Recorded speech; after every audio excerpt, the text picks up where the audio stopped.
그다음에 하나 더 꿀팁을 드린다면 확률과 통계가 중요해졌다고 말씀드렸었잖아요. 그리고 또 이제 내신 5등급제가 돼버리면 아마 실수가 치명적일 겁니다. 어떤 아이들 보면 계산 실수가 되게 많잖아요. 많죠. 제가 현장에서 제가 하는 방법 중에 학생들은 되게 싫어하고요. 학부모들 열광하는 방법이 있습니다.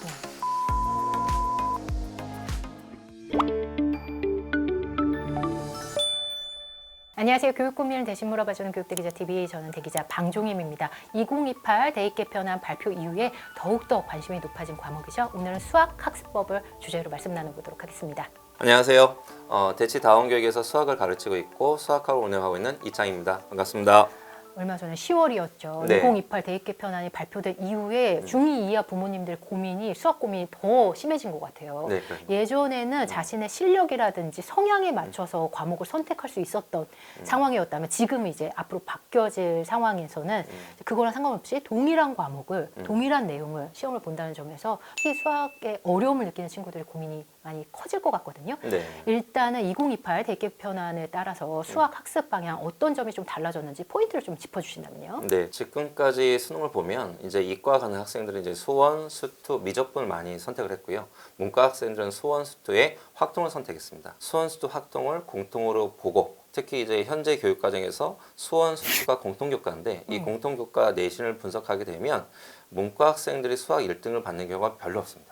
문과 학생이. 예. 그러니까 학교 내신에서도 그런 게 이슈가 됐었고 특히 뭐 전사고 같은데 어머니들 되게 핫한 게 전사고인데 네. 전사고 같은 경우에도 문과 학생이 수학 1등급 받으면 예. 학교에서 핫해요. 네. 왜? 그만큼 희귀한 존재라는 거죠, 사실은. 그러니까 결국 이제 모니과가 통합이 돼서 수능을 하게 되면 예. 이과 학생들은 이제 이따 더 말씀드리겠지만 네. 확통이 문제가 될 것 같고 확통이. 예. 그다음에 문과 학생들은 과연 내가 이과랑 싸워서 과연 내가 수원 수투를 잘할 수 있을 것인가. 물론 지금도 공통 성적을 내긴 하지만 전체 선택 과목까지 같아지는 건 예. 이번이 처음인 거죠, 사실은. 지금까지는 이제 공통 같이 가고 있었다면 그러면 이제 결국은 이제 문과 관련 친구들과 이과 관련 친구들의 수학 학습의 로드맵은 조금 달라질 수밖에 없습니다. 특히 이제 최근에 이제 이렇게 바뀌면서 가장 걱정이 되는 게 요즘 학생들이 이제 독서량이 작다 보니까 확통이 되게 어려운 과목 중 하나입니다, 사실. 네. 그 중에서도 확통을 좀 어려워하는 이유가 있을까요? 그러니까 이제 요즘은 이제 확률과 통계가 전부 다 말글로 돼 있다 보니까, 그러니까 이제 말글로 돼 있으면 아이들이, 그러니까 이제 시험을 보다가요, 손을 들어요. 무슨 그러니까 말이에요, 선생님? 시험 문제가 이해가 안 되는 거예요. 와, 예. 그건 문이과 동등하게 똑같이 네. 나타나는 현상인가요? 예, 그렇죠. 왜냐면 이제 수학 문제 나오는 그 문장을 이해를 못 하는 거예요. 그러니까 이제 다른 교과는 수원 수투는 얘가 문제를 못 풀면 네. 몰라서 못 풀 때가 많은데 네네. 확통은 풀었는데 답이 안 할 때가 많아요. 그것도 말씀드리고 그건 왜 풀었는데 답이 아니냐. 이게 문장을 해석을 하고 뭐 해서 확률 통계 같으면 케이스가 3가지가 있는데 네. 어떤 아이는 2가지 케이스만 된 거예요. 그러면 3번째 케이스가 빠졌는데 네. 그거를 시험이라는 시간 동안에 이 학생이 그걸 알 수가 있을 거라는 거지. 그 문제를 정확하게 문제의 요건을 이해하는 능력이 좀 부족하네요. 그렇죠. 그러니까 독해를 그러니까 요즘 아이들 보면 스마트폰 많이 보니까요. 그렇죠. 유튜브도 마찬가지지만 그 방송 보면 예능도 잔반이 나오잖아요. 네. 그러니까 뭐냐면 아이들이 이렇게 대화를 하다 보면 그 대화의 핵심을 못 찾아내요. 한참 얘기하고 나면 선생님 그 결론이 뭔데요?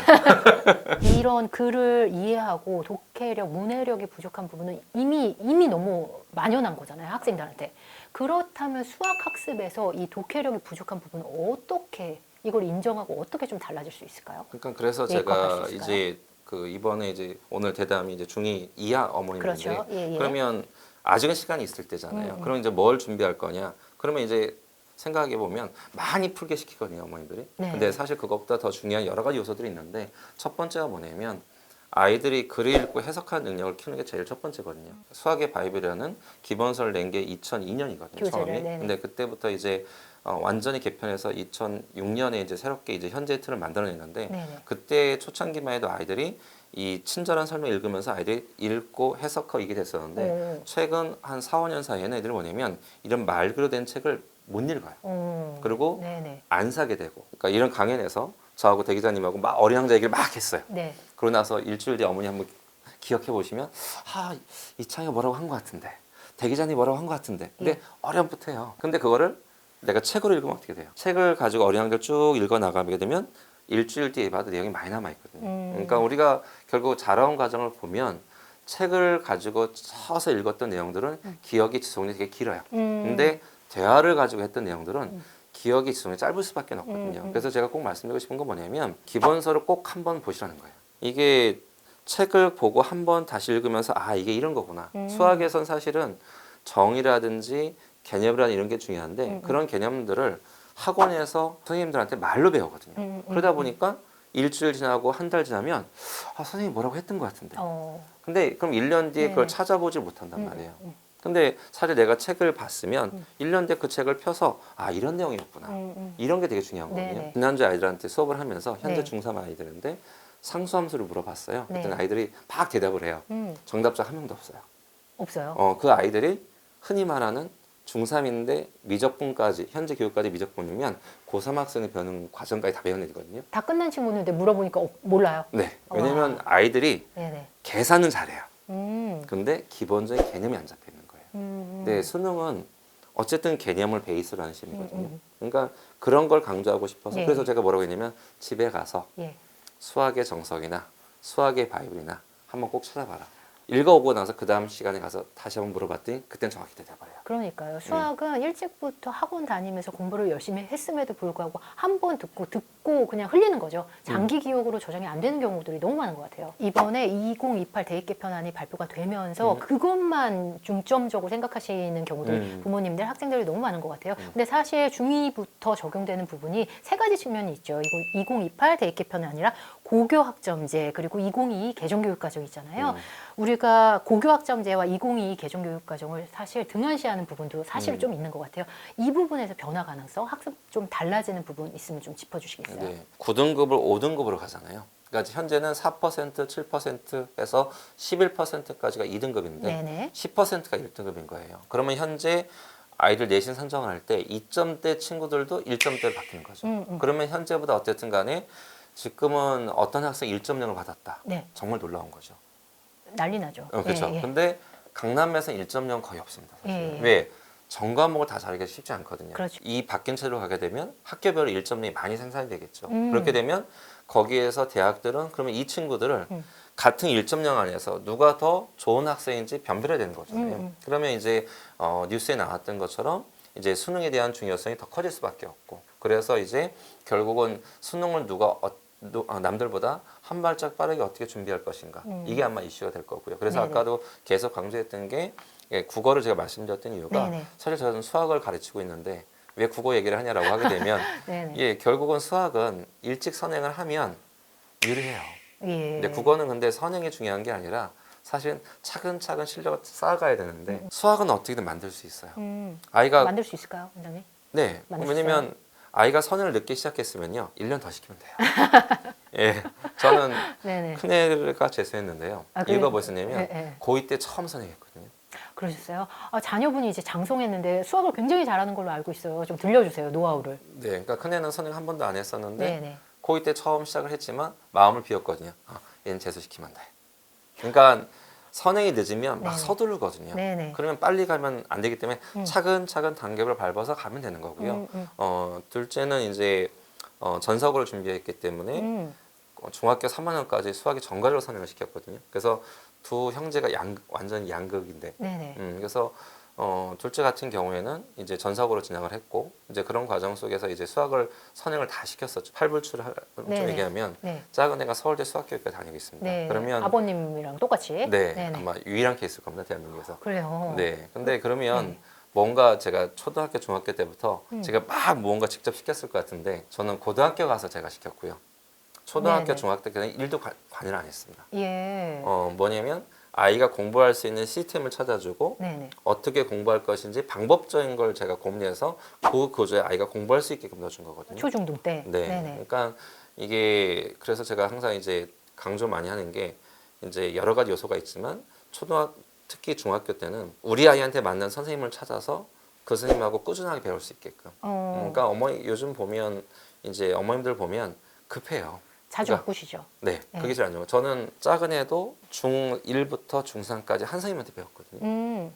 그게 왜 그러냐면 그걸 선행으로요? 네, 선행을. 그러니까 중학교 내신과 선행할 때는 수학 선생님을 신중하게 선택해야 되겠지만 네네. 내가 이 선생님하고 아이가 맞으면 믿고 맡기셔야 되는 거예요. 그러면서 계속 2번, 3번 반복할 수 있게끔. 근데 요즘 어머님들 그러지 않거든요. 조금 하다 보면 안 맞으면 네네. 바꿔. 그러니까 아이들도 그러고. 선행에 대한 고민들이 부모님들이 굉장히 크신데 선행을 비롯해서 부모님들 이번에 중2 발표된 다음부터 더 많이 수학에 대해서 고민들이 생기신 것 같아요. 수학 선행을 하면서도 이제 수학으로 한정 짓는다면 이런 거죠. 아이가 수학학원에 가서 이제 개정교육과정 공통수학 1을 아이가 배우고 왔으면 네. 아이한테 기본서를 한 번만 다시 읽으라고 하는 거죠. 읽으면서 그러면 수업 시간 학원에서는 분명히 선생님 말로 했을 거고요. 그럼 집에 와서 책을 이렇게 넘겨가면서 아 이게 선생님이 얘기했던 그거구나. 네. 한 번씩 더 읽을 수 있게끔. 그러니까 왜냐면 사실은 아이가 학원에서 뭔가 배워갖고 오면 아이들은 리뷰의 과정을 거치진 않거든요. 그죠? 그게 요즘에 너무 중요하죠. 그렇죠. 네. 그러니까 우리가 뭐 좋아하는 가수라든지 좋아하는 뭐 TV 프로가 있으면 영화가 있으면 2번, 3번 보잖아요. 2번, 3번 보면 좀 더 내용이 내 머릿속에 강하게 남아 있는 것처럼 수학도 마찬가지거든요. 수학도 2번, 3번 하는 게 좋은데 똑같은 걸 2번 하면 아이들은 지루해하거든요. 그러니까 학원에서 배우고 왔으면 네. 이제 기본서나 이런 걸 보고 다시 한번 읽어가면서 처음 배웠을 때가 되게 중요한 거예요. 읽어가면서 아 이게 선생님이 얘기했던 그 대목이구나. 의외로 아까도 제가 말씀드렸었지만 수능은 개념에 기반을 둬요. 그러니까 지금은 저도 수학2죠. 개정교과 미적분원인데 네네. 어머님들 미분 기억하시죠? 예. 미분 배웠던 거. 단은 나는 기억나죠? 것 같아요. 예, 아주 미분 기억나는데 조금이지만 그 미분 정의 가르칠 때 제가 쓰는 대표적인 문제가 1994년 문제예요. 그 문제를 지금도 써요. 네, 와. 대한민국 첫 수능 문제인데 네네. 거기 나왔던 기억, 니은, 디귿 문제예요. 네네. 근데 그 문제를 정확하게 해석한 사람이 없어요. 음. 제가 1년에 한 100명 정도 수학 강사 면접을 보는데요. 예. 면접하는 수학 강사의 3분의 2는 그 문제를 던져요. 그래요. 그 문제를 던져주고 해석해봐 하면 해석을 잘 못해요. 그러니까 한 번에 할 때 제대로 해야 되는군요. 네, 그러니까 깊게 들어가서. 정말 미분의 정의거든요. 네네. 근데 그 정의를 개념을. 정확하게 못해요. 정확하게 포인트를 찝어서 탁 물어보면 네. 이렇게 되는 거죠, 사실. 교재 얘기를 좀 해주셨는데요. 최근 네. 동아출판에서 이제 달라지는 2022 개정교육과정에 맞춰서 달라지는 공통수학 1과 공통수학 2를 대비할 수 있는 개념서를 내신 걸로 알고 있거든요. 네. 집필에 참여하셨는데 어떤 특징이 있는지 좀 스매싱 짚어주시죠. 일단 제가 수학의 바이블을 시작한 게 2002년이고 그다음에 이제 한 번 더 이제 완전 시장에 혁신을 가져왔던 게 2006년인데요. 그래서 2006년부터 이제 기본서 시장에서 제가 쓴 책이 위치를 차지했었는데 예. 그래서 뭐 한참 이제 많이 팔릴 때는 40만 권까지 나갔었는데 와. 지금은 네. 이제 학생 수가 줄다 보니까 네. 40만까지는 안 되고요. 네. 근데 이제 그런 과정을 거치면서 이번에 이제 새롭게 뭔가 변화의 필요성을 좀 느꼈고요. 그래서 그런 변화의 필요성을 이제 저희가 그러잖아요. 세술은 세부대. 그래서 이제 다시. 동화하고 다시 이제 이 작업을 시작하게 됐는데요. 그래서 이제 기존의 수학의 바이블을 갖고 있던 가장 큰 장점이 1+3 시스템인데요. 그게 뭐냐면 아까도 뭐 수학의 정석을 왜 못 뛰어넘었냐라고 하는데요. 네. 기존의 다른 책들은 수학의 정석의 아류였습니다. 그게 뭐냐면 항상 예제 밑에 유제가 있었거든요. 그러니까 익숙해요. 예, 그래서 그 시스템으로 처음에 저도 2000년에 썼습니다. 폭 망했죠. 그래서 네네. 그 다음에 이제 망한 이유를 봤더니 결국은 제가 따라했더라고요. 음. 그래서 제가 혁신이라고 했었는데 네. 결국 뭐냐면 예제 옆에 유제를 배치하는 거거든요. 사실 별건 아닌데 정말 작은 아이디어예요. 근데 이제 학교에서 저는 아이들을 가르치다 보니까 그러면 유심히 관찰했죠. 아이들 풀 때 뭐가 불편한지 봤더니 정석은 연습 공간이 없어요. 맞아요. 너무 근데, 촘촘해요. 네, 그래서 연습장을 들고 다니는 게 너무너무 귀찮은 거야, 애들 입장에서. 요즘 애들한테는 너무 더 큰 게 네, 와닿을 것 그래서 같아요. 이걸 옆으로 옮겨서 여백을 만들어 주니까 너무너무 좋아하는 거예요. 아 그래요? 예, 그래서 이게 대박 나겠다. 그래서 그렇게 했었고 그래서 1+3을 갔을 때 이제 여백을 만들어 주는 거였었고요. 그다음에 제일 중요한 건 뭐냐면 저는 이제 그 미묘한 거라서 자세히 안 보시면 잘 모를 거예요, 어머님들. 서점에 가셔서 기본서 이렇게 열어보시면 이 스매시의 가장 큰 차이점은 뭐냐면 다른 기본서들은 예제가 있고 밑에 유제가 있어요. 근데 이 유제가 어떤 성격인지 몰라요. 그러니까 그게 무슨 말이냐면 아이들이 어떤 개념이나 유형을 배우고 나면 그 예제를 한 번 풀었다고 잘 되는 게 아니잖아요. 그러면 저는 뭐냐면 옆에 숫자를 바꿔서 똑같은 문제를 넣어놨어요. 그래서 제가 그걸 학교에 했을 때는 숫자만 바꾼 문제. 네네. 근데 이제 출판을 하면서는 숫자 바꾸기를 바꿨거든요. 네네. 5글자로 너무 길다고 해서. 그래서 숫자를 바꾼 문제 가지고 한 번 더 연습을 하는 거예요. 그러고 나서 이제 뭐 하냐면 표현을 바꿔요. 그러면 아이들이 뭐냐면 이 유형을 확실하게 익히는 거죠. 근데 뭐냐면 현재 다른 기본서들은 이 표시가 없어요. 그러니까 문제를 풀면 이게 숫자를 바꾼 건지 네. 표현을 바꾼 거지. 예. 근데 알 수 없어. 네. 그러면 이게 무슨 차이냐라고 하면 아까 제가 선행을 한 번이 아니라 두 번, 세 번, 네, 교수님 네, 네. 5번 말씀하셨잖아요. 네, 네. 그러면 두 번째, 더 세 많죠. 번째 네. 너무 편리해진 거예요. 왜냐면 이렇게 공부하고 나서 1년 뒤에 다시 내가 공통수학원을 공부할 건데 그때 가서 또 예제부터 풀면 안 되는 거예요. 처음 풀 때는 예제부터 차근차근 다 풀겠지만 두 번째 풀 때는 저는 뭘 권하냐면 예제는 보지 말라고 해요. 숫자 바꾸기를 풀어요. 네. 근데 안 풀려요. 네. 그럼 예제를 푸는 거예요. 그리고 예제에 별표를 치는 거예요. 네. 내가 숫자 바꾸기를 바로 풀었어. 그러면 예제 안 보면 되는 거예요. 그러면 이제 또 어떻게 하냐. 다음에 또 반년이나 1년 뒤에 세 번째 선행할 때는요. 네. 별표한 예제만 보면 되는 거예요. 요즘 학생들 수학 교재 정말 많이 사는 것 같아요. 네. 효과적으로 좀 잘 활용하는 친구들이 그렇게 저는 많지는 않은 것 같고 또 사거든요. 새롭게. 네. 이런 것을 좀 막기 위해서 수학 교재를 많이 집필하신 입장에서 수학 교재를 좀 200%이 책은 좀 이렇게 활용했으면 좋겠다. 수매싱을 비롯해서 좀 활용할 수 있는 팁을 좀 출제자 입장에서 알려주신다면요. 예, 제가 제일 많이 강조한 것 중에 하나가 책을 2권 사자입니다. 2권 사요? 네. 첫 번째 쭉 풀잖아요. 네. 그러고 나서 아이가 틀렸던 거를 새 책에다 표시해 주는 거예요. 왜냐면 새 책이에요? 대기자님도 오, 보면 네. 내가 풀었던 문제 또 풀려면 지겨요. 안 하잖아요. 예, 예. 그러니까 지겨워요. 결국 뭐냐면 아이가 틀렸던 문제를 다시 한번 풀는 게 되게 중요한 거거든요. 근데 그거를 보통 풀었던 책에 다시 풀거나 또 아니면 오답 노트. 네, 그러니까 이게 엄마의 가장 큰 문제점인데요. 네. 조금 조심스러운 얘기인데 예. 엄마들은 오답 노트를 좋아해요. 네. 아이가 정리해 틀리- 놓은 거 좋아요. 그렇죠. 예. 그래서 네. 근데 아이들은 너무너무 하기 싫어요. 음. 요즘 애들은. 음. 그러면 하기 싫어하는 걸 강요해서 오답을 하면 안 해요. 그래서 오히려 요즘 애들은 네. 책을 한 권 더 사서 거기다 표시만 해주면 되는 거예요. 그래서 제가 제일 많이 쓰는 방법 중에 하나가 네. 7번 문제 틀렸어요. 그러면 사선을 그으세요. 네. 그리고 풀이 보고 이해했어요. 세모. 음. 풀이 보고도 이해가 안 돼. 예. X표. X표. 그럼 이 X표는 학원 가서 꼭 물어봐야 되겠죠. 그러면 1년 뒤에 세모는 한 번만 풀어도 잘 있게 돼요. X표는 2번 정도 풀어야 될 거야. 그러니까 이런 식으로. 완벽하게 예, 풀려면. 그러니까 어쨌든 아이가 수학 문제 한 번 풀고 나면 네네. 틀렸던 문제를만 표시를 해서 그 책 한 번 더 풀게끔. 그래서 2권. 네, 그렇죠. 문제 2개 하라고 한 게 그렇게 하게 되면 아이가 실력이 탄탄해져요. 그다음에 하나 더 꿀팁을 드린다면 이제 확률과 통계가 중요해졌다고 말씀드렸었잖아요. 그리고 또 이제 내신 5등급제가 돼버리면 아마 실수가 치명적일 겁니다. 네. 근데 어떤 아이들 보면 계산 실수가 되게 많잖아요. 많죠. 제가 현장에서 제가 하는 방법 중에 학생들은 되게 싫어하고요. 예. 학부모들 열광하는 방법이 있습니다. 네. 그게 뭐냐면 개수제점입니다. 설명을 좀 예, 이런 거예요. 네네. 자, 순열과 조합은 시험 볼 때 30문제를 제가 시험을 보고요. 저희 조교쌤들이 넌 1개 틀렸어. 넌 2개 틀렸어. 이렇게 해요. 그럼 뭐냐면 찾아야 되는 거예요. 아, 네. 보통은 네, 이제 네. 학원에서 뭘 어떻게 해요? 틀렸는지. 틀린 번호를 알려주잖아요. 넌 7번 틀렸어. 넌 13번 틀리게 알려주잖아요. 안 해요. 그냥 개수만 알려주는 거예요. 네네. 그러면 아이들이 되게 슬퍼하는 게 뭐냐면 마이너스 2돼 있으면 30개 중에 2개를 찾아야 되는 거예요. 근데 그러면 처음에 애들이 1번부터 다 풀어요. 그럼 제가 뭐라고 하냐면 이제 학교 시험은 50분이기 때문에 사실 검토할 시간이 거의 안 생겨요. 하지만 나중에 수능을 가면 100분이기 때문에 검토할 시간이 남아요. 그러면 내가 이런 거죠. 나한테 10분의 시간이 주어져 있어.